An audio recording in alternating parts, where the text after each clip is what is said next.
철학적 다원주의 두 번째 시간입니다. 440쪽 미국을 변화시킨 사상 시작하겠습니다. 이런 사상들이 우리가 살고 있는 현 세계에 어떤 영향을 줄까? 미국의 사회기관들을 철저히 개조시켰다고 답할 수 있다. 신학, 법학, 교육학, 철학 네 가지 주요 영역을 주목해보자. 먼저 신학입니다. 하나님도 진화시키자. 과정신학에 대한 건데 뭐 대단한 것은 아니고 대단한 것은 기독교 유실론이 대단하죠. 완전한 것, 빈틈이 없는 것, 모든 것을 다 설명할 수 있는 완전한 철학사조 세계관입니다. 신학의 경우 실용주의자들은 어떤 류의 하나님이기에 진화와 양립할 수 있는가를 물었다. 그들의 대답은 만일 당신에게 하나님의 개념이 남아있다면 그것은 내재적 하나님이어야 한다는 것이다.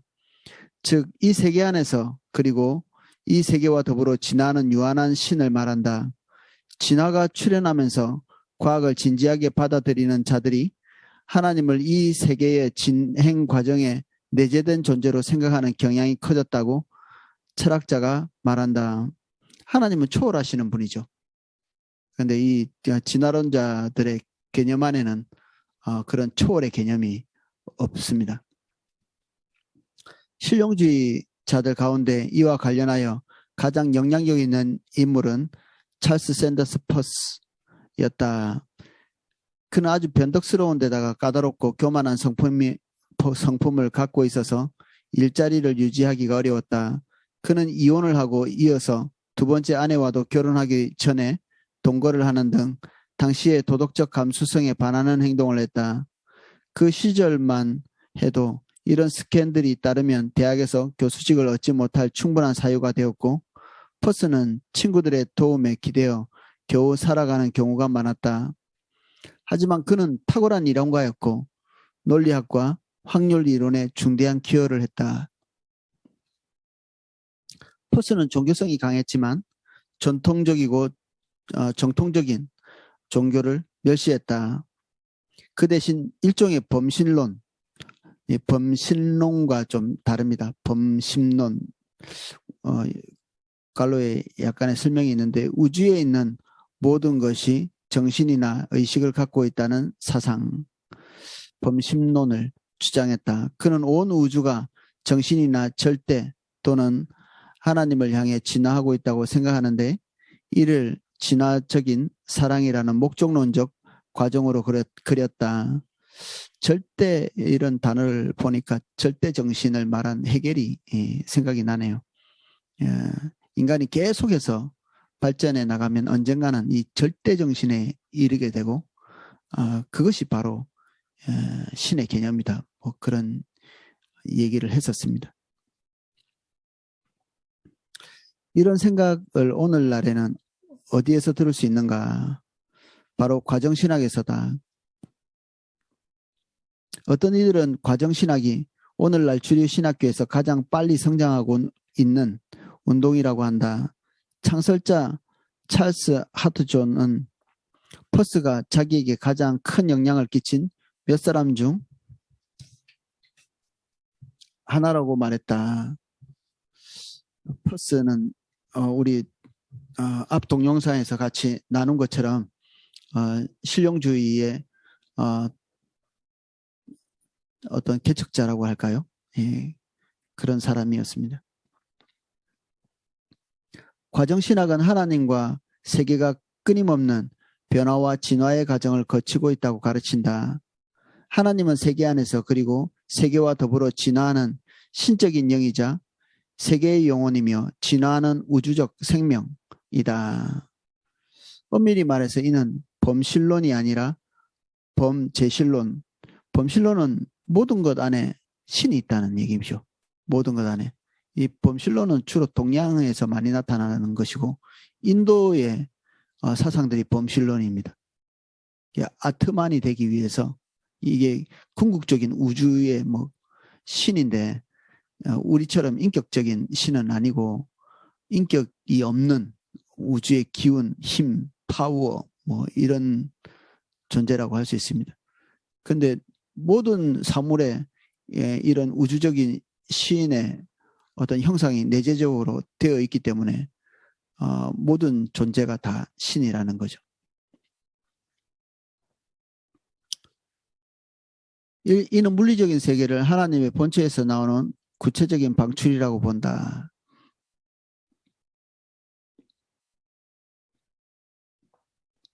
인격성이 없다 보니까 이런 방출이라는 말을 쓰는 것 같습니다.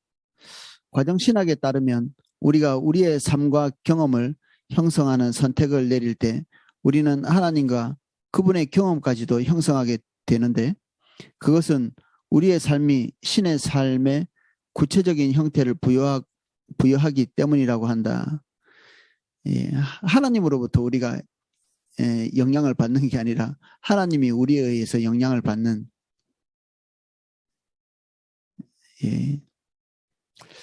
요컨대 우리는 하나님과 함께 창조하는 공동 창조자일 뿐 아니라 하나님을 창조하는 공동 창조자이기도 하다. 세상의 종교는 뭐 그렇게 이해할 수 있죠.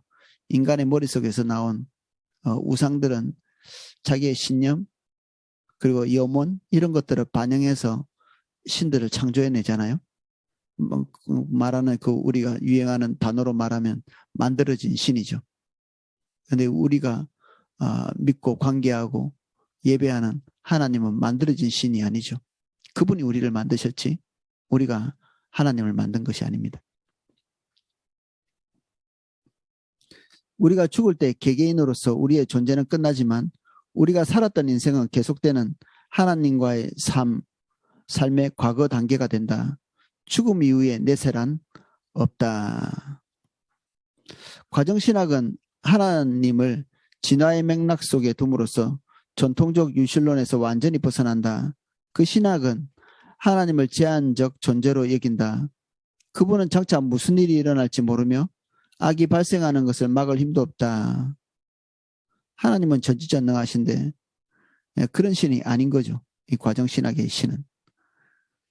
다만 역사의 흐름에 따라 이 세계와 함께 진화하는 존재일 뿐이다. 놀랄만한 사실은 이런 논지의 일부가 복음주의 진영에도 흘러들어와 클라크 피녹이네요. 피녹을 비롯한 여러 학자들이 열린 유실론을 주장하게 되었다는 점이다. 그들은 진화하는 우주를 열린 우주라고 묘사하는데 이런 용어 자체가 실용주의자의 언어를 반영한다. 이 세계는 새로움, 혁신, 출현, 예측할 수 없는 가능성을 특징으로 하며 하나님조차 미리 알 수 없는 세계다. 우리가 진화론적 과학에 도전해야 할 한 가지 분명한 이유는 그렇게 하지 않을 경우 우리의 교회와 신학교가 진화론적 신학을 가르치게 될 것이기 때문이다. 두 번째 법입니다. 왜 판사들은 법을 만드는가? 올리버 웬델 홈즈 2세는 20세기의 법 사상에 누구보다 영향을 많이 준 인물이다. 그는 철학적 실용주의를 법에 적용하여 하나의 운동을 일으켰는데 이를 법적 실용주의라 한다. 우리가 이 장의 앞부분에서 보았듯이 홈즈는 허버트 스펜서의 영향을 크게 받았고 그의 저술마다 사회적 다윈주의의 개념이 관통하고 있는데 법이란 서로 경쟁하는 이익 집단들 간의 적자 생존의 산물이라고 했다. 그런데 홈즈는 다윈의 은유를 사용한 것 이상의 작업을 했다. 앞에서 우리는 실용주의가 다윈주의의 모델을 쫓아서 독일의 관념론과 영국의 경험주의를 함께 엮은 경위를 살펴보았다. 관념론은 주로 이제 이성을 사용해서 사물을 파악하는 것이고 경험주의는 감각적인 실제로 경험되어지는 것을 실제로 보는 그런 경향성이죠. 이 영국이 아무래도 미국과는 관련이 더 깊죠. 그래서 영미 철학 뭐 이렇게 묶어서 부르기도 하는데 이 실용주의는 이 경험주의를 기대어서 만들어졌다고 볼 수도 있겠습니다. 그래서 이 독일을 중심으로 한 이 대륙 철학과 그리고 영국을 중심으로 한 이 영미 철학 이런 그 다른 것도 이렇게 좀 나누어지기도 합니다. 이게 학문이 수학 같은 경우에도 영국을 대표하는 것이 뉴턴과 관련되어 있는 물리학자, 수학자 그룹과 또 독일을 중심으로 해서 있는 그런 수학자 이렇게 해서 좀 양립하는 경향성을 가지고 있다고 볼 수 있거든요.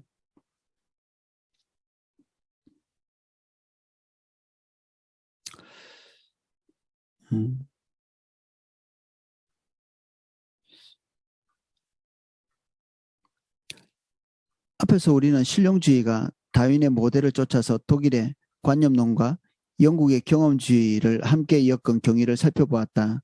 홈즈 역시 법학 분야에서 이러한 동일한 전략을 따왔다. 독일의 관념론에서 나온 역사주의 법학파를 취해서 영국의 경험주의에서 나왔다.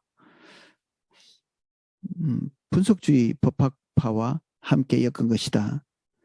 홈즈는 역사주의 학파로부터 법의 근원이 진화 중에 있는 관습에 불과하다는 생각을 도입했다. 전통적인 서양 법철학은 법의 기초를 불변하는 근원에 두었던 반면 홈즈는 법을 문화와 전통의 산물이며 특정 시대와 문화와 완전히 상관관계가 있는 것으로 취급했다. 역사적 연구를 하는 이유는 장래의 개혁가들에 대항하여 전통적 법의 개념을 변호하는 것이 아니라 오히려 그 정반대라고 말했다. 즉 역사의 경로를 따라 법에 대한 생각을 추적함으로써 그 생각들이 어떤 불변하는 보편적 도덕 질서에 기초하지 않고 언제나 특정한 지역 문화와 그 특이한 역사의 산물임을 우리 스스로 알 수 있다는 것이다. 홈즈가 말하기를 일단 우리가 이 점을 파악하게 되면 판사들은 과거로부터 해방되어 가장 잘 작동할 만한 사회 정책을 반영하는 방향으로 법을 자유로이 바꿀 수 있을 것이라고 했다. 그가 표현하듯이 오랜 법 규율이 아직도 어떤 목적을 이루는 데 유용한지 여부와 관련하여 역사는 우리를 자유롭게 해주며 냉정하게 마음을 정할 수 있도록 해준다. 법을 보는 그 개념도 칸트는 정언명령이라는 말을 하면서 인간은 필요에 의해서가 아니라 인간에게 있는 인간이라면 누구나 가지고 있는 정한 명령이 있다. 변치 않는 어떤 이데아 같은 확실히 모든 인간이 다 동의할 수 있는 어떤 효용성과 관련 없는 인간이라면 당연히 어떻게 살아야 된다는 이런 것들이 있다고 얘기했습니다. 그런데 공리주의에서는 그런 개념을 수용하고 있지 않죠. 그 진화론을 기반으로 해서 만들어진 모든 종류의 사상들이 이런 절대적인 정언명령 같은 따위의 어떤 가정 같은 것들은 추종하지 않죠. 그래서 이 서로 사회계약서처럼 법이라는 것이 결국 사람들 사이에 약속이 합의가 이루어지면 어떤 사회에서는 통용이 안 되는 것이 어떤 사회에서는 통용이 되고 어떤 시대에 통용이 되던 것이 어떤 시대에는 통용이 되지 않기도 하고 뭐 그렇게 변화가 될 수 있다는 겁니다. 그 정언명령이나 이게 절대적인 진리가 있다고 생각하는 그런 철학적 사조에서는 법이라는 것은 함부로 바꿀 수 있는 그런 내용들이 아닌 것이죠.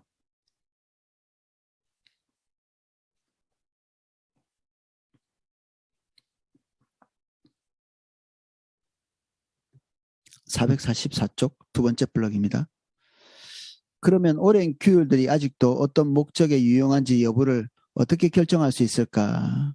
이 공리주의적인 생각들이죠. 어떤 법은 필요에 의해서 만들어진 거니까 그 필요가 더 이상 있는가 아니면 없는가에 따라서 법의 존속이 결정되는 것입니다. 그 규율이 낳는 실제적인 결과에 의거해서 정할 수 있다. 다른 한편으로 홈즈는 분석주의 법학파로부터 법의 평가 기준이 사회과학에 의해 측정된 사회적 효용이라는 생각을 취했다. 그의 말에 따르면 법은 정확하게 측정된 사회적 욕구들의 기초에 확립되어야 한다. 이 실험 이런 것들을 말한 것도 실용주의자들이죠.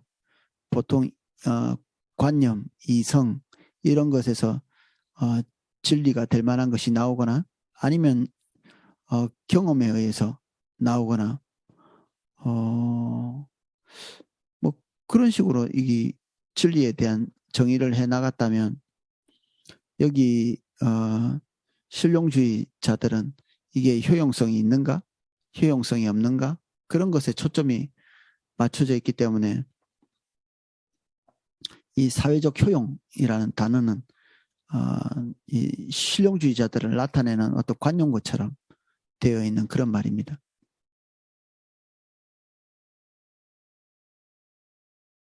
그의 말에 따르면 법은 정확하게 측정된 사회적 욕구들의 기초에서 확립되어야 한다. 이것이 홈즈의 유명한 격언이 나오게 된 밑바탕이다. 이 격언이 이거의 모양입니다. 미래의 사람은 통계학의 대가이자 경제학의 대가다. 이거는 구체적인 실험이나 이렇게 사회적 어떤 통계 이런 거에 중요성, 그 진리를 만들어내는 요소들이 그런 거라는 거죠.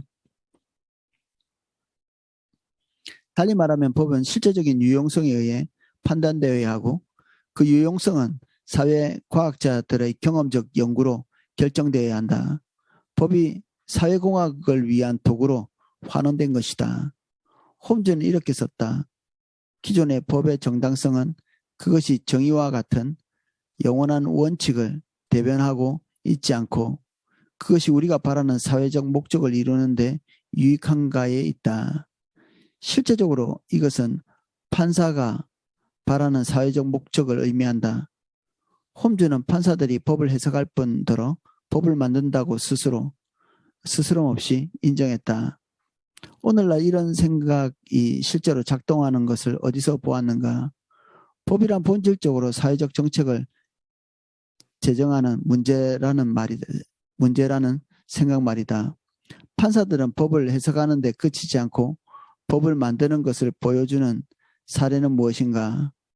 가장 의미심장한 예가 1973년의 로웨드 판결, 여성에게 낙태를 할 권리가 있음을 실질적으로 인정한 판결, 이후 여러 주에서 낙태를 합법화하는 입법이 따랐다. 이 판결을 지지하는 사람들도 법원이 실질적으로 입법을 했다는 점에 동의한다. 판사 헨리 블랙먼은 낙태는 인구 증가, 오염, 가난, 인종 등의 문제들과 관련해서 고려해야 한다는 다수의 의견을 기록했다. 우리는 상황과 상관없이 이런 부분은 범죄인데 여기에 있는 사람들은 미래에 아직 닥쳐오지 않은 재앙들, 이 인구 때문이라고 이렇게 분석하고 그래서 인구가 늘어나도록 하는 것을 너무 지원해서는 안 된다는 생각을 하고 있는 그룹들이죠. 이것이 바로 법적 실용주의의 유산이다.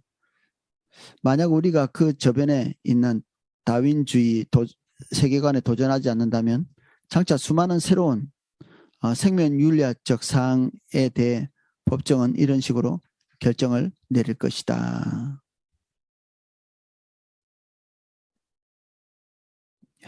듀이의 딜레마 446쪽입니다. 존 듀이는 교육의 방법론 분야에서 20세기에 누구보다 더 큰 영향을 준 인물이다. 우리나라도 존 듀이의 영향에 깊이 들어가 있죠. 지금 현재 미국의 그 교육 체계를 우리가 가져왔기 때문에 그럴 수밖에 없습니다. 다윈이 종의 기원을 출간한 1859년에 태어난 그는 복음주의 전통 가정에서 자랐고 독실한 어머니로부터 많은 영향을 받았다. 20대 초 회심을 경험한 다음 교회에 정기적으로 출석했고 성경 공부반을 가르치기도 했다. 그러나 뒤에는 서서히 신앙을 잃기 시작했는데 그 과정이 너무나 천천히 일어나서 정신적 충격을 전혀 느끼지 않을 정도였다. 그것은 부분적으로 그의 타고난 기질 때문이기도 한데 그는 침착하고 특징이 없는 점액질의 성격이었다. 어쨌든 듀이는 대학에서 독일 관념론의 영향을 받은 자유주의 신학을 접하면서 영적으로 내리막길을 걷기 시작했다. 나중에 그는 헤겔이 자신의 사고 속에 영구적인 침전물을 남겨놓았다고 말했다. 그의 초기 저술은 몸속에 영혼이 있듯이 물질 속에 구현된 내재적 하나님을 제안함으로써 헤겔과 다윈을 합치려고 했었다. 헤겔은 사실은 정신적인 진화론이라고도 볼 수 있습니다. 다윈이 물질적이고 생물학적인 진화론이라면 헤겔은 정신의 영역 그리고 역사가 정반합에 의해서 계속해서 발전된 방향으로 나아간다고 진보되고 있다. 그렇게 얘기하고 있기 때문에 더 일맥상통하는 부분이 있죠. 이는 과정신학과 비슷한 것이었다. 훗날 듀이는 구원을 사회적 진보로 재정의한 사회복음을 받아들였다. 하나님은 개개인에게 은혜를 주는 것이 아니라 문화 속에 내재하고 있다고 주장했다. 만일 문화가 기독교적 가치관을 포용한다면 개인도 구속될 수 있을 것이다. 한면에서는 이렇게 생각해 볼 수도 있겠죠. 기독교 문화가 팽배해 있는 곳, 미국 같은 경우에는 태어날 때부터 사실 하나님에 대해서 수용하고 예수님에 대한 지식을 가지고 그 믿음 생활을 할 수 있는 그런 여건이 되겠죠. 또 완전히 태어날 때부터 죽을 때까지 그런 복음의 내용을 들을 수 없는, 또 들었다 할지라도 수용하기 대단히 극히 어려운 그런 문화권에 있으면 구속되기 어려운 그런 부분도 있겠죠. 30대에 이르러 듀이는 이처럼 희미한 형태의 기독교마저 내다버리고 일관된 자연주의 철학을 택했다.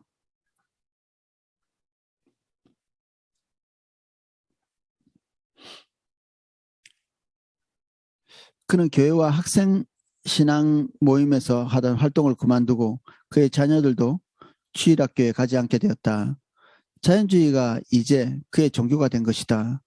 그는 스스로 구속적 형태를 지닌 인본주의와 자연주의를 전하는 조용한 전도자로 헌신했다고 한 역사가는 전한다.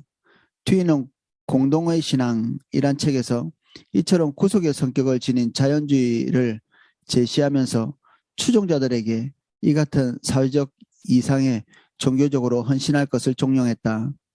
이것은 인간이란 과학적 탐구를 통해 환경을 통제하려는 생물학적 유기체에 불과하다는 그의 신념과 일치하는 일종의 종교였던 것이다. 그리고 이런 생각은 듀이의 교육 철학의 기초가 되었다. 그는 지적인 탐구를 정신적 진화의 한 형태로 재조명했으며 그것은 생물학적 진화와 똑같은 패턴으로 진행되어야 한다고 말했다. 그래서 이 교육 철학은 진보, 발전 이런 것이 굉장히 중요한 그런 철학이죠. 진보, 발전. 그래서 진보가 없이 가르치는 구태의연한 교육 시스템들은 다 철폐해야 되고 가능한 한 빨리 진보하고 써먹을 수 있는 교육을 할 수 있도록 하려면 현장으로 나가야 된다. 그런 얘기도 하고 그럽니다.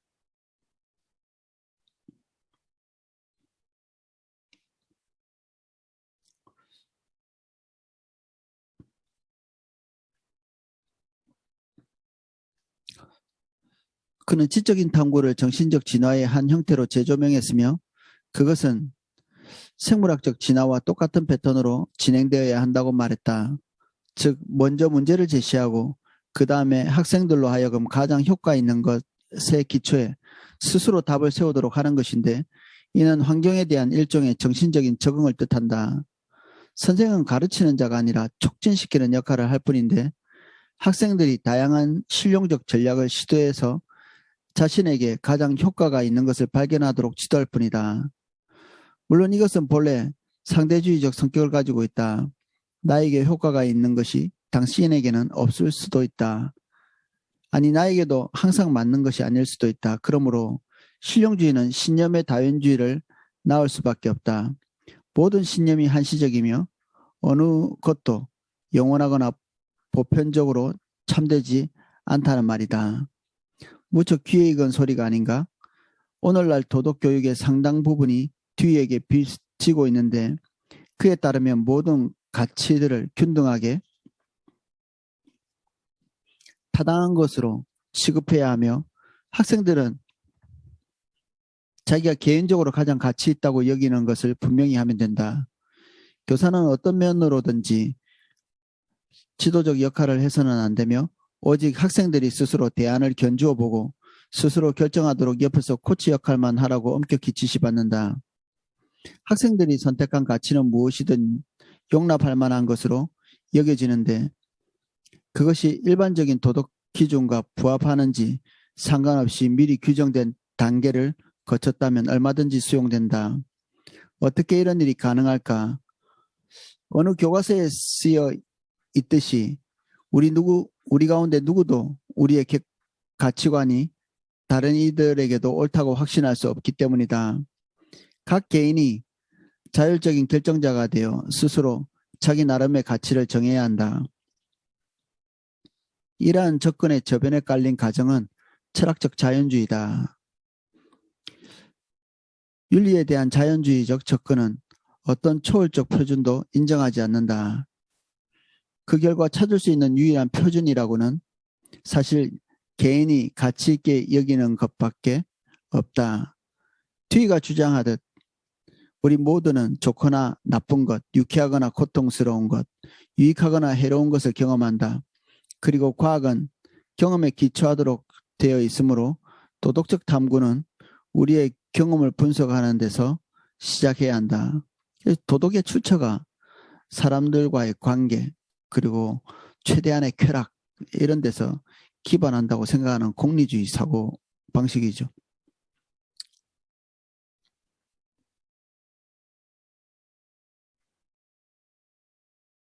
먼저 우리는 우리가 가치 있게 여기는 것을 분명히 하고 이어서 다양한 행동의 경로 가운데 어느 것이 우리의 가치관에 가장 걸맞는 결과를 초래할지 견줘봐야 한다.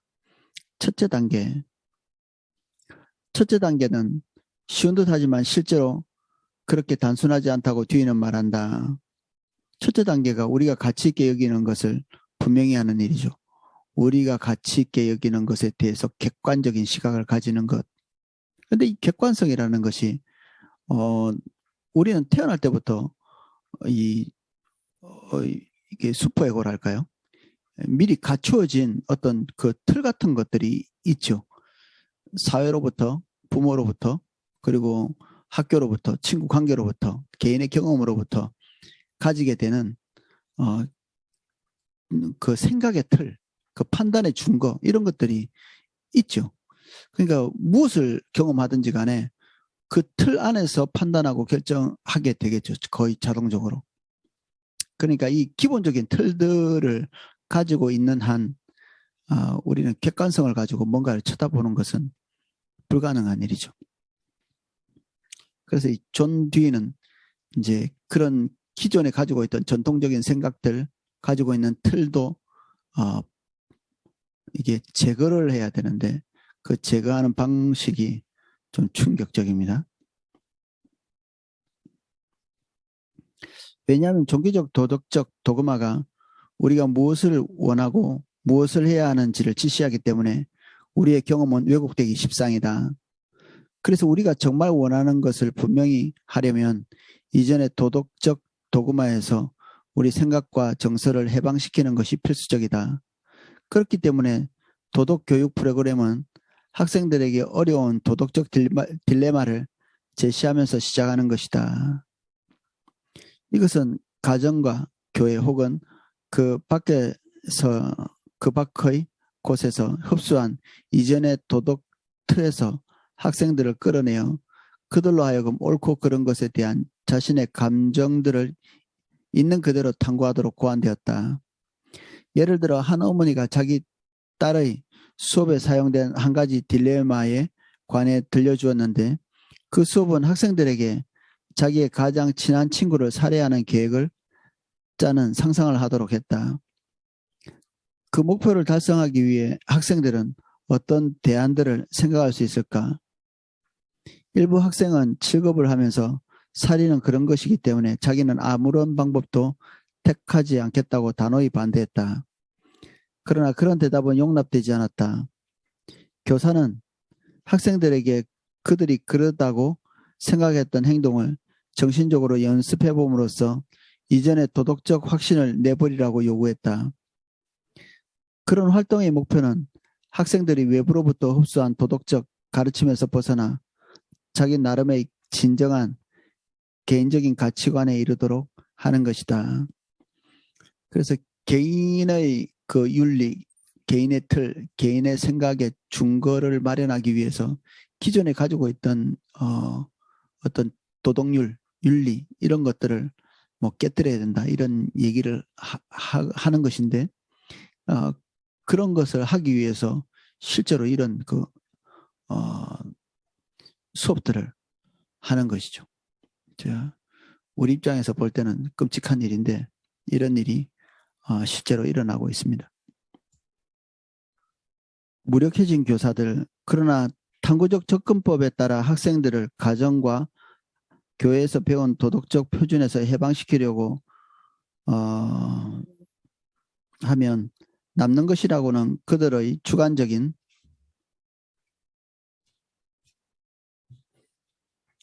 선호밖에 없다. 아니 그보다 못한 것이 또래 집단의 압력이다. 교육학 교수인 토마스 리코나가 한 선생이 겪은 이야기를 들려주었는데 그 교사가 8학년 열등반을 대상으로 가치 명료화 전략을 사용했다고 한다. 모든 단계를 거치고 나서 학생들이 가장 가치 있다고 내린 결론, 가치 있다고 결론 내린 활동을 들어보니 섹스, 마약, 음주, 결석이었다. 그 교사는 무력감에 빠졌다. 학생들은 스스로의 가치관을 분명히 했으나 그 방법론을 사용하는 한 그녀로서는 그런 가치관이 도덕적으로 잘못되었다고 학생들을 설득할 도리가 없었다. 이처럼 오늘날의 도덕교육은 학생들에게 과거 모든 문명에 영감을 불어넣었던 위대한 도덕적 이상을 가르치는 것이 아니라 학생들이 자기 나름의 주관적 감정과 가치관을 탐구하도록 훈련시키는 것을 뜻한다. 사실 이게 올바르지 않은 가치관을 주입시키는 것, 이것이 어떤 결과물을 가져올 건가, 이것에 대한 책임은 이제 그 만들어낸 사람 지지 않죠. 뭐 공산주의 혁명이나 그리고 여기에 있는 실용주의 가치관이나 다 이런 결과들을 뭐 책임지지는 못하죠. 이게 참 무서운 것이죠. 책임져야 될 사람이 책임지지 못하는, 그래서 엉뚱한 사람들 이 피해를 보는 그런 일들이 있습니다. 이게 그러한 한 영역이죠.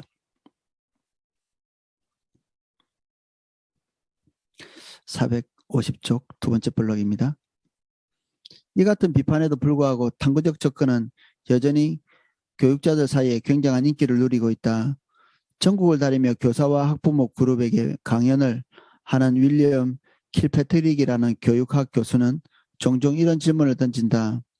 당신은 학교가 어떤 접근법을 택하기를 바라는가? A 모델. 학생들 스스로 자기 가치관을 개발하도록 격려한다.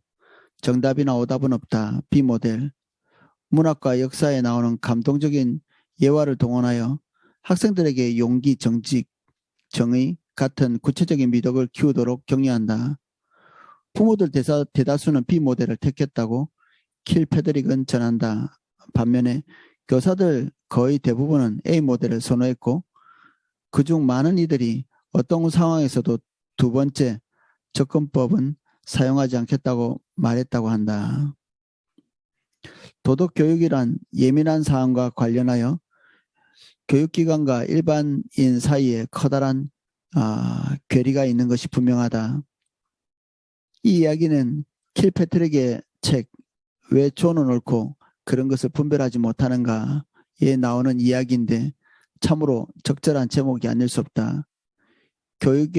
미국의 많은 교육자들이 뒤의 사상에 지나치게 심취한 나머지 자신의 경험상 그런 방법이 실효성이 없다는 것을 알면서도 공식적인 입장을 그대로 따르고 있는 실정이다.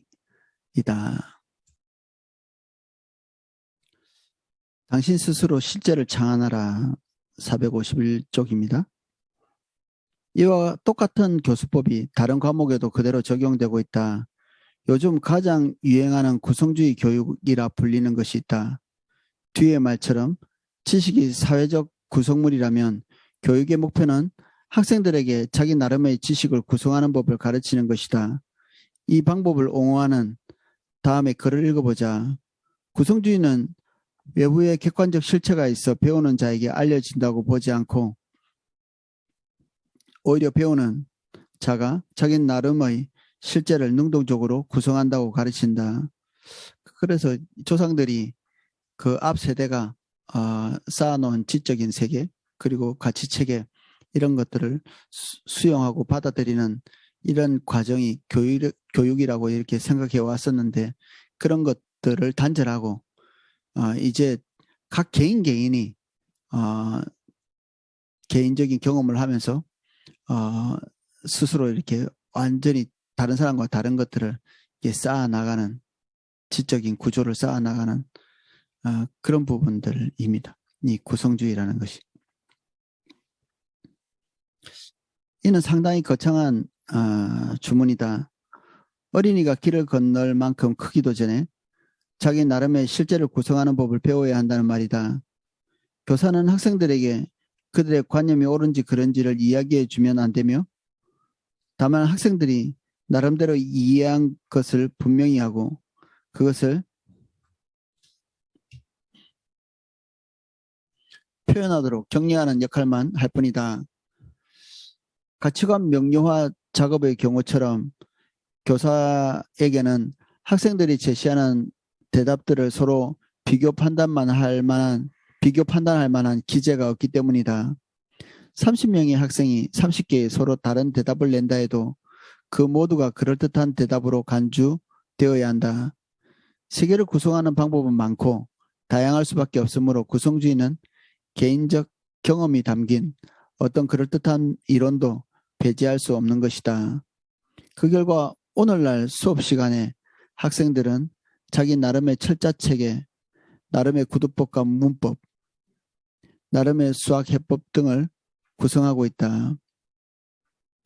어떤 주의 역사 교육 지침에 따르면 고등학생이 되면 뚜렷한 인식을 가지고 역사를 재구성할 수 있어야 한다고 되어 있다. 이는 조지 오웰의 표현이 아닌가. 1982년에 내가 어떤 주의 시민단체를 위해 교육 문제에 관해 글을 쓰기 시작했을 때 나는 교육학 박사학위가 있는 내 어머니께 내가 쓴 글을 보내주었다. 내 글을 본 어머니는 그런데 얘야 그런 것들이 대학에서 교사들이 최신의 교수법으로 배우고 있는 것이란다. 이게 아주 이렇게 초등학생 정도 되는 아이들이 받고 있는 이 교육 프로그램이 대학 교수들에게도 적용되고 있는 것이죠. 대학 교수들이 기초 지식이 있기 때문에 그걸 툴로 사용해서 어떤 판단을 하고 결정을 한다고 하지만 이 어린 아이들에게는 육신적인 본능 정도 빼놓고는 판단할 수 있는 충고 틀이 없는 것이 문제죠.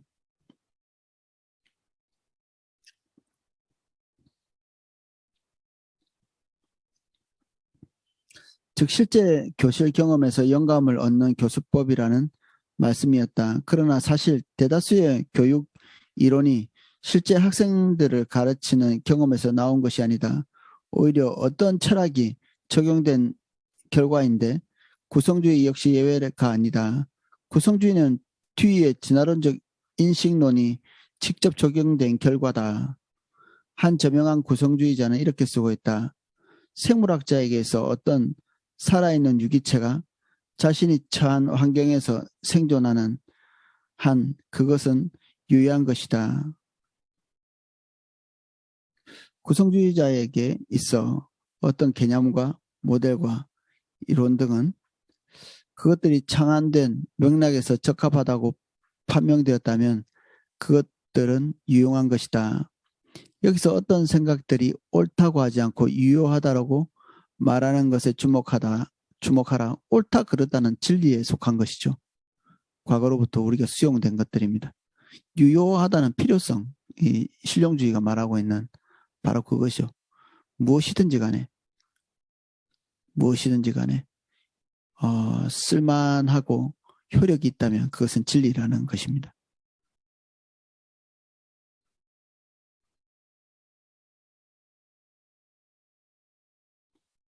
구성주의는 우리를 환경에 적응하는 유기체로 가정하기 때문에 어떤 생각을 실험하는 유일한 기준은 그 실효성 여부에 있는 것이다.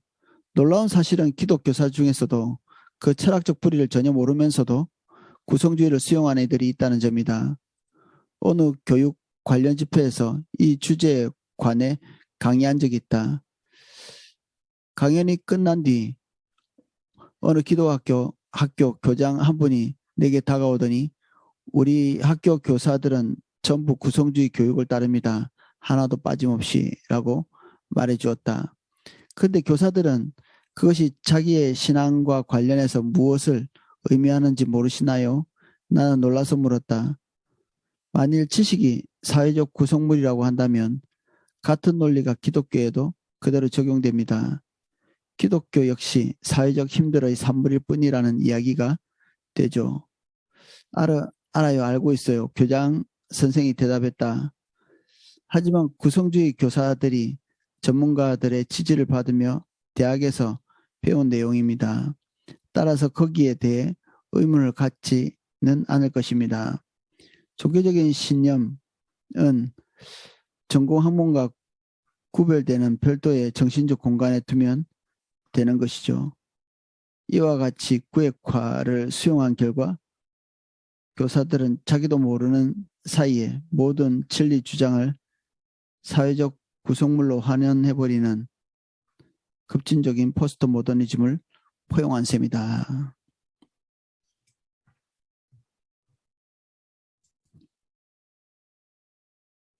다인과 믿음을 함께 한다는 것 454페이지입니다. 내 이야기가 교실에서 벌어지고 있는 포스트 모더니즘 현상으로 들린다면 맞다. 오늘날 미국에서 가장 영향력 있는 철학자 중 하나는 포스트 모더니스트인 리처드 로티다. 프리스턴에서 철학을 가르치는 교수였다고 합니다. 흥미로운 사실은 그가 스스로 신실용주의자로 자처한다는 점이다. 만일 당신이 뒤의 실용주의의 논리적 결과를 따라간다면 결국 자크 데리다, 프랑스의 철학자인데 해체주의로 유명합니다. 그 포스트 모더니즘적인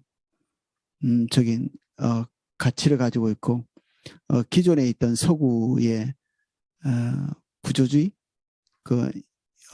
인간이 생각할 수 있는 그 이면에 인식하지 못하는 또 다른 세계, 이게 어떻게 보면 신앙적인 어떤 부분과도 연결되어 있다고 볼 수 있는 그런 것들 포함해가지고 서구가 가지고 있는 이성적인 생각들을 다 해체시키고 그동안 도외시되었던 감성 또는 핍박받았던 유대교 정도, 그리고 유색인종에 대한 그런 그 문화, 이런 것들은 이제 수용해서 기존에 있는 것들을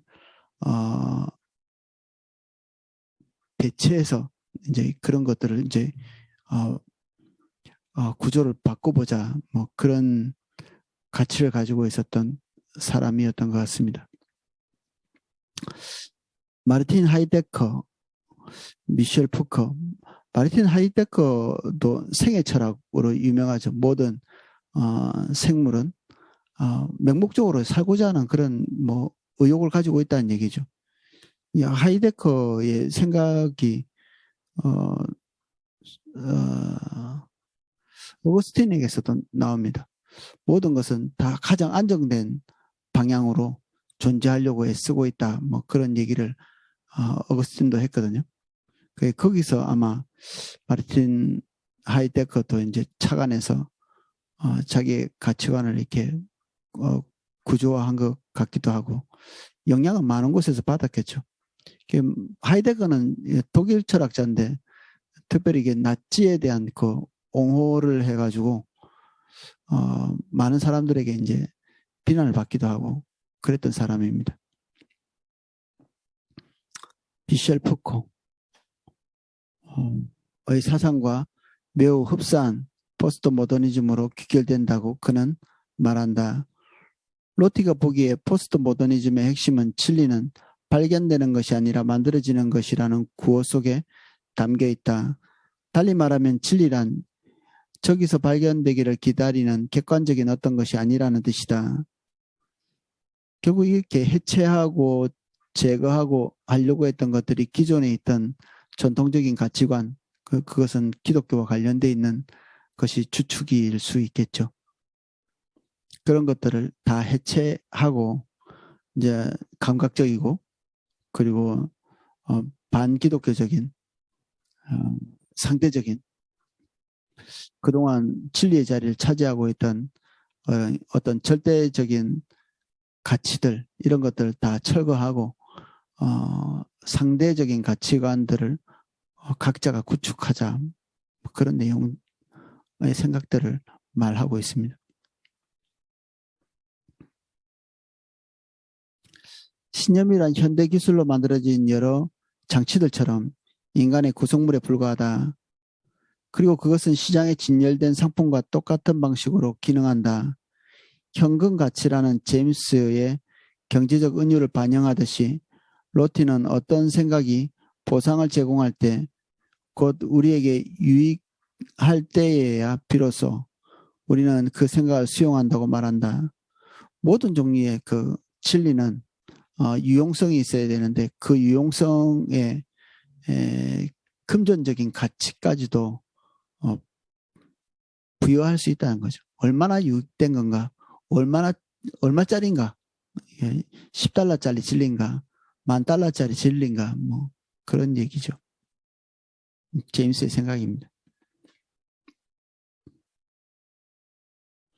로티도 듀이와 같이 자기 철학의 궁극적 기반을 다윈의 진화론에 두고 있다. 그는 언젠가 이렇게 쓴 적이 있다. 다윈과 믿음을 함께한다는 것은 우리 모든 신념과 확신이 지각의 표층이나 돌연변이 한 바이러스만큼이나 우연의 산물임을 아는 것을 뜻한다. 자연 속에 일어나는 다윈의 임의의 변이와 같이 생각 역시 뇌 속에 임의의 변이로 인해 생겨나는 것이다. 그리하여 로티는 소금 문화를 이룩한 위대한 사상을 모두 진화론적 우연으로 환원시킨다. 마치 우주의 광선이 DNA 분자 속에 있는 원자들을 뒤섞어 돌연변이를 만드는 것처럼 아리스토텔레스나 바울이나 뉴턴의 위대한 작업도 우주의 광선이 그들의 뇌 속에 있는 중요한 중성자들의 정교한 구조를 뒤섞인 결과 생긴 것일 수 있다. 우연이란 얘기죠. 이런 생각들이 상당한 힘을 발휘하며 존속하는 까닭은 그것이 실제를 반영하기 때문이 아니라 사람들로 하여금 자신의 경험을 조직화하고 생존투쟁에서 앞서갈 수 있도록 도와주기 때문이다. 그러므로 인간 종은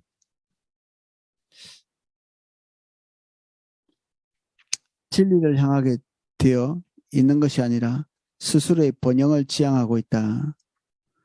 이 진리라는 개념은 솔직히 말해 비다원주의적이라고 그런 말했다.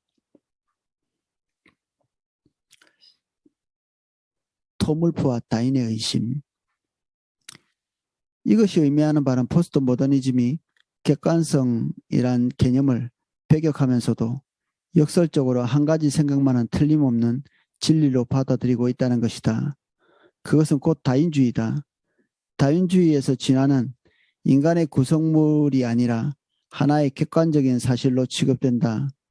만약 그렇지 않다면 포스트 모더니즘을 받아들일 이유가 없기 때문이다. 만일 정신이 다윈의 진화의 산물이라면 생각과 언어도 타인을 포함한 환경을 통제하는 수단에 불과하다. 언어가 진화한 이유는 장래 행위를 예측하고 통제하는 데 유용한 전술적 도구이기 때문이라고 로티는 말한다.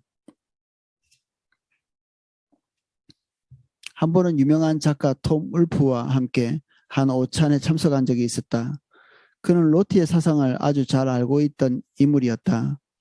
그가 말하기를 포스트 모더니즘에 따르면 언어란 한 짐승이 다른 짐승 위에 군림하기 위해 사용하는 도구에 불과하다는 것이었다. 종국을 찌른 말이다. 이 같은 과격한 환원주의에 대항해서 우리가 제기할 수 있는 가장 치명적인 논점은 그것이 자멸하는 관념임을 지적하는 것이다. 만일 생각과 신념이 참된 것이 아니고 환경을 통제하는 데 유용할 뿐이라면 포스트 모더니즘이란 사상 역시 마찬가지다. 만일 포스트 모더니즘이 진리가 아니라면 우리가 그 사상을 신임할 필요가 있을까? 모든 사상이 다 그때그때 맞춰진 상대적인 부분이고 그리고 생존을 위한 그 일시적인 돌연변이 같은 가치라면 여기서 말하고 있는 포스트 모더니즘에 대한 이런 정리도 똑같은 취급을 받아야 되는 것인데 진화론도 똑같은 취급을 받아야 되는 것인데 웬일인지 그것만큼은 객관적인 진리로 수용하고 받아들인다는 것입니다.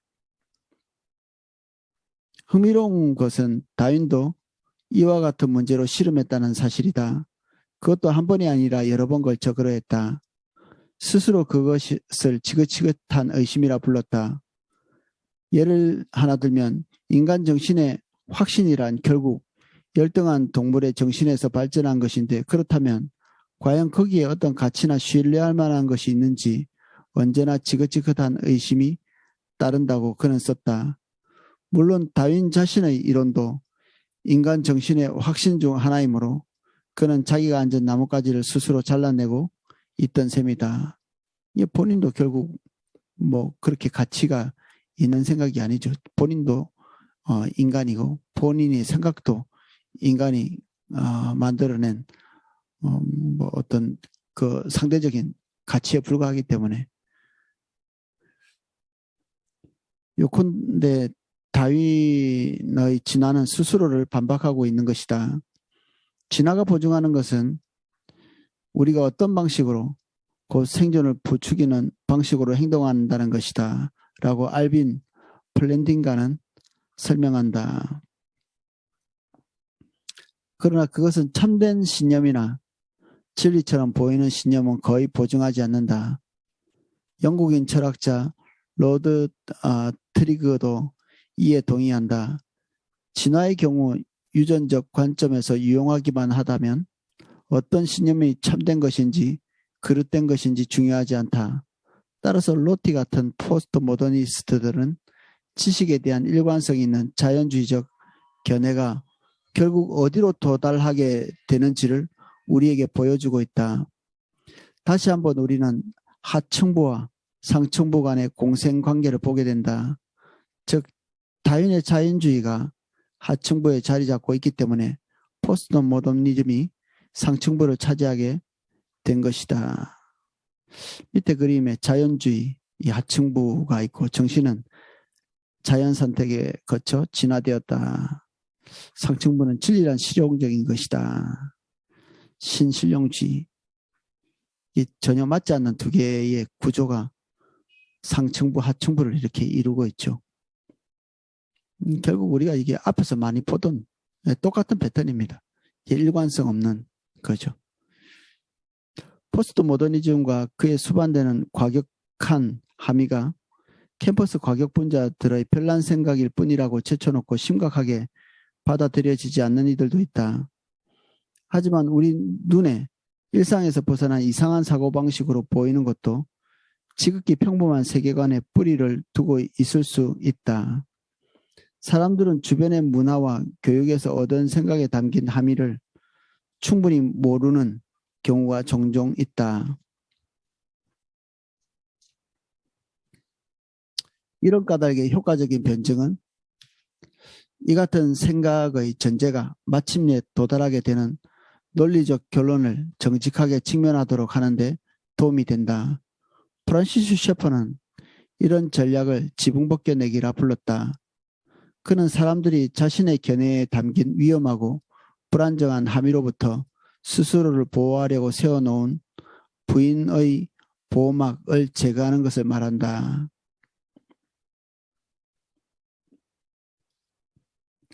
불신자와 대화할 때 우리는 그들로 하여금 자연주의의 논리적 결론을 인식할 수 있도록 촉구할 필요가 있다.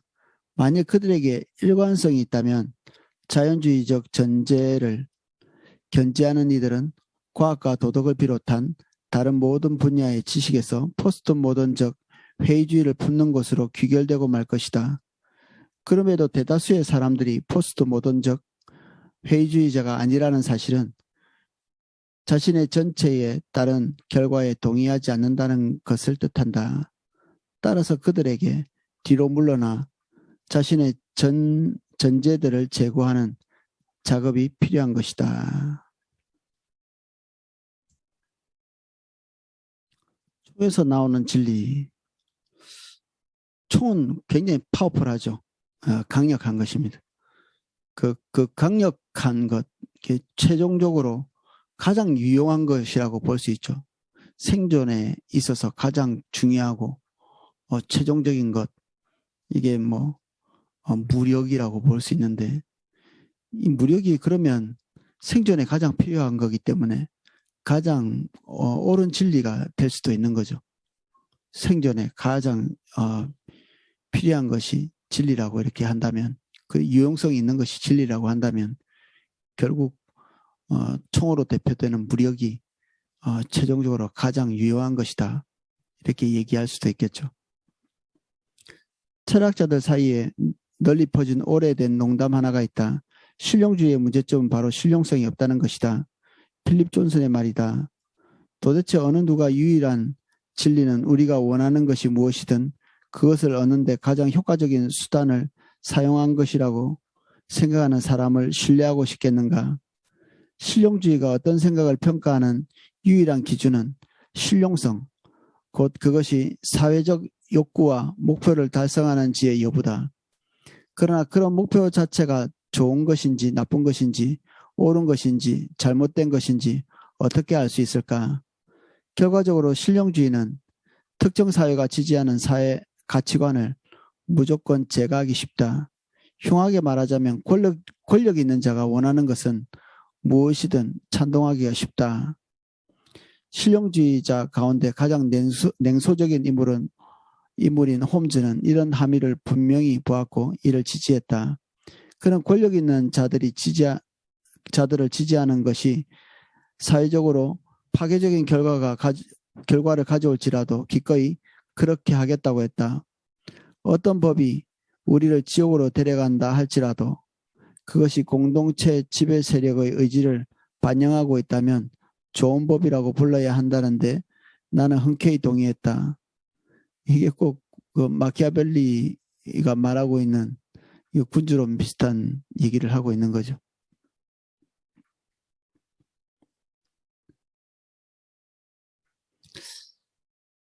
그리고 지혜롭든 그렇지 않든 좋은 정부를 시험하는 기준은 지배 권력이 그 뜻대로 하고 있는가 하는 것이다. 그는 또한 이 원리를 국제관계에 적용해서 진리를 다른 모두를 때려눕힐 수 있는 당사국 다수파의 결정으로 정의한 것으로 유명하다. 요컨대 실용주의 자들의 이른바 사회적 욕구에 기초한 지배는 결국 맨 꼭대기에 자리 잡은 최고 권력자의 지배로 판명된다. 버트런드 러셀이 음울하게 경고하기를 만일 실용주의가 군림한다면 철장갑과 기관총이 형이상학적 진리를 결정하는 궁극적 권위자임이 틀림없다고 했다.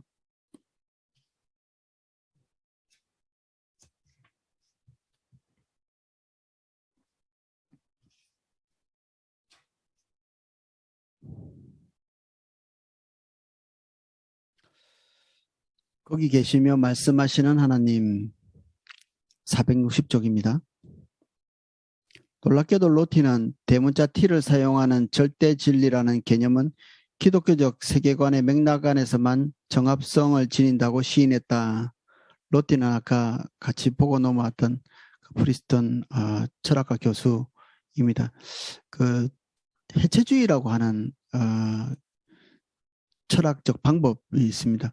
그 니체는 과거에 내려오던 모든 그 전통적인 기독교를 포함한 이데아를 말하는 고대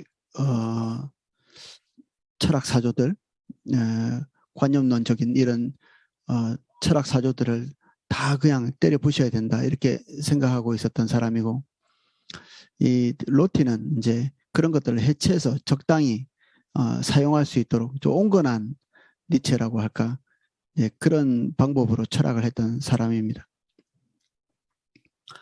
진리가 저기에 있다는 주장은 한 시대의 유산인데 그 시대는 세계를 어떤 존재의 창조물이라 여겼고 그 존재는 인간의 언어가 아닌 자기 나름의 언어를 갖고 있으며 그것을 우주 속에 써놓은 존재다. 로티의 말이다. 여기서 로티는 그리스도인이 교부시대 이래로 계속 사용해온 하나의 표상에 주목하고 있다. 그것은 두 권의 책, 곧 하나님의 말씀에 관한 책 성경과 하나님의 세계에 관한 책에 대한 생각을 말한다. 이 특별 계시와 일반 계시라고 교리적으로 이렇게 이름 붙여놓은 그 부분이죠. 하나님을 알 수 있는 두 가지 방법, 성경과 하나님께서 만드신 피조 세계 전체를 나누어서 얘기하고 있습니다. 그의 요점은 객관적 진리는 세계 자체가 하나의 책, 곧 하나님의 말씀에 의해 창조된 책일 경우에만 가능하다는 것이다. 그래야만 우주 내에 하나의 객관적인 메시지와 의미가 있을 수 있기 때문이다. 물론 이것은 바로 과학이 입증하는 바인데 이에 대해서는 6장에서 이미 살펴보았다. DNA의 발견, 모든 생물체의 세포마다 들어있는 코드화된 지침 등이 의미하는 바는 생명의 핵심에 언어, 메시지, 정보가 자리 잡고 있다는 것이다. 달리 말하면 유기체 세계는 복잡한 생물학적 정보를 가득 담고 있는 하나의 책이라는 뜻이다. 그리고 정보는 유기적 세계뿐 아니라 물리적 세계를 해석하는 데에도 열쇠 역할을 한다. 근본적인 힘들의 미세 조율 현상은 그것을 설계한 지성을 증거하고 있다. 누구에게든지 물리적 세계가 무엇으로 구성되어 있는지 물어보라. 그러면 보통 물질과 에너지라는 답을 들을 것이다. 사이언티픽 아메리카야지에 실린 어느 기사는 전한다. 그러나 우리가 공학, 생물학, 물리학에서 배운 것이 있다면 정보 역시 그만큼이나 필수적인 요소라는 사실이다. 사실 물리학자 중에 물리적 세계는 정보로 구성되어 있으며 에너지와 물질은 부수적 요소로 보는 이들이 있다. 에너지와 물질이 내용 자체를 담고 있지는 않죠.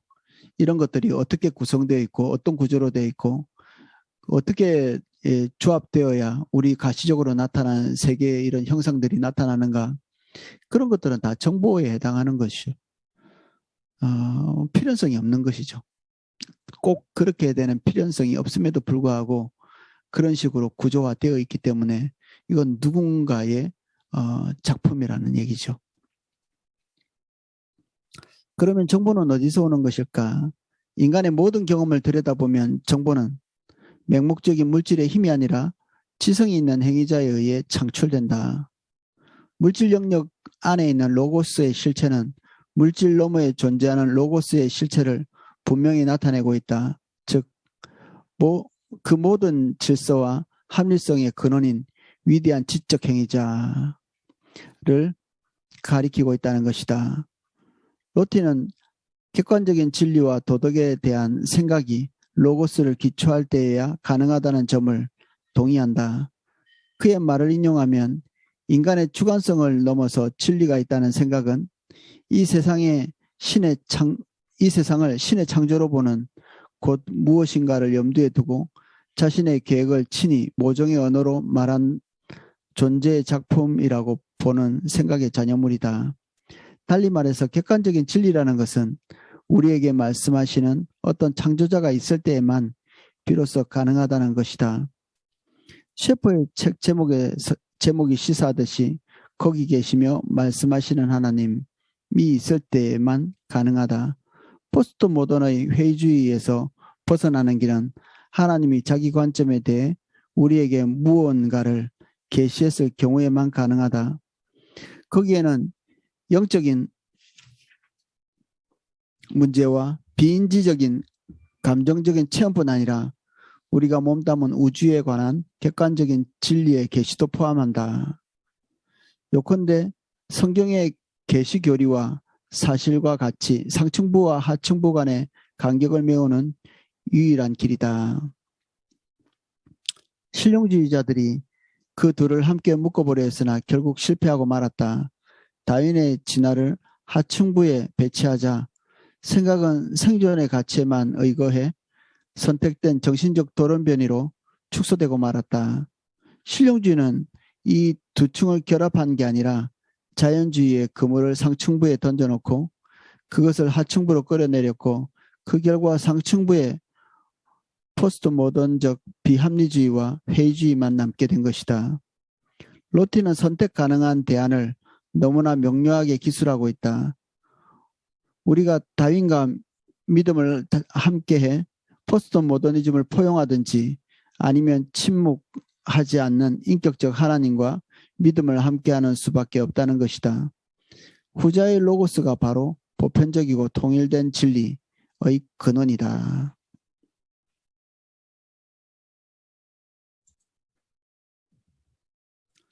인지적 전쟁 462쪽입니다. 요즘 미국인들이 서로 상충된 도덕 기준을 둘러싼 문화 전쟁에 빠졌다고 한다. 그러나 우리는 도덕이 언제나 파생적이라는 사실을 유념해야 한다. 도덕은 저변에 깔린 세계관에서 나오는 것이다. 그리스도인이 이 문화 전쟁에 효과적으로 참여하고 싶다면 기원의 문제에 둘러싼 인지적 전쟁에 기꺼이 참여할 준비가 되어 있어야 한다. 다윈주의가 전환점이 되어 하층부에 자연주의적 세계관이 확고히 자리 잡고 종교와 도덕은 비인지적인 범주인 상층부로 밀려나도록 봉인해버렸기 때문이다.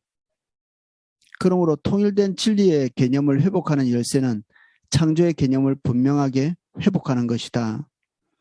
기독교의 한결같은 가르침에 따르면 단 하나의 실제가 존재할 뿐인데 그것은 단 한 분의 전지전능한 하나님이 창조했기 때문이라고 어느 역사가가 설명한다. 이 창조 이야기를 전제로 할 때 지식 또한 당연히 단 하나의 전체를 이룬다고 했다. 진리의 통일성에 대한 확신을 뒷받침한 것이 바로 창조의 교리였던 것이다. 우리의 신앙에 내포된 위대한 주장에 충실하려면 기독교가 가치의 영역으로 밀려나는 것을 더 이상 묵과해서는 안 된다.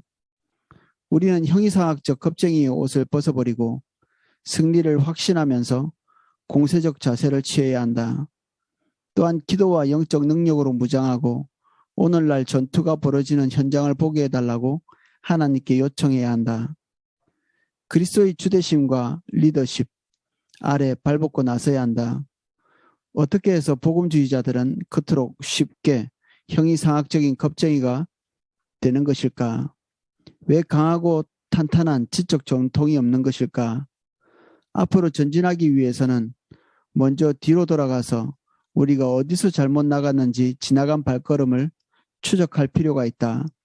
그래야만 부정적인 패턴을 발견하고 그것을 보다 긍정적인 것으로 대체할 수 있기 때문이다. 3부에서는 미국 복음주의의 역사를 깊이 파헤치면서 지적인 측면에서 무엇이 잘못되었는지 살펴보고자 한다. 왜 그리스도인들이 강력한 세계관적 전통을 갖지 못하게 되었는지 물어보고 지금 우리가 할 수 있는 일이 무엇인지 찾아볼 예정이다. 우리가 어디서 왔는지 이해하게 된다면 나침판을 조정하고 더 나은 방향을 정립할 수 있을 것이며 담대히 나아가 이 세상을 변화시키는 일을 할 수 있게 될 것이다.